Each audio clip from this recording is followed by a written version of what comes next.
coucou, salam alaikum. Avec ma chérie Coco Fayouba. On jimoni ko do woni miñiraɗo moƴƴo malaɗo miñiraɗo ganduɗo hoore mum ndisani ha TikTok on jiiɗe kumbis joni kam mi holluma so tawi ko d'accord mi koye Mauritanie gommi mi yiide TikTokeuse international o ha guindiyanki o ngare martana ayide mais ko kanko jaɓani min kanko nanni min TikTok ha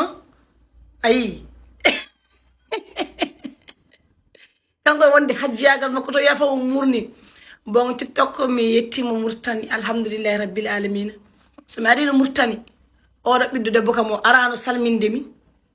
surtout komi artatano e Mauritanie par ce que mo jogani kam teddungal omo jogui respect dal kala gonɗo e TikTok o joganiɗo martalinda teddungal yettaki teddungal fayo jogani kam o wonno mo hula mo hersa omo andi hoore makko omo andi ko waɗata omo andi ko gollata omo andi ko liggoto tu vois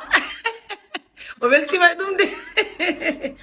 ko ɗum waɗi noon bon fayo mi weltima no feewi mi ɓuuri weltade ayi de salmini malinaɓe calminaɓe kamɓe pop mi salmini mon bandiraɓe sehilaɓe mi salmini Mauritanie mi salmini malinaɓe mi salmini mon onon foof ndeysaan miro arata walla miro oɗe oɗo waɗam ɗo comédie oɗo waɗam ɗo comédie de yo leer tan donc abou ɓinguelam miɗen ɗo seeɗa fayode Abou Diop o wi kam marta so mi anda tan ka TikTokeuse vrai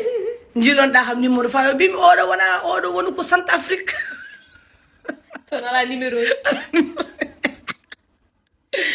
ok on calminama on juurama on jettama on manama Mauritanie Sénégal partout avec ma chérie Coco Linda tu vois ma petite sœur adorée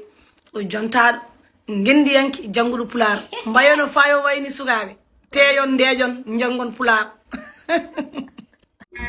ثبت وجدي حالة طرية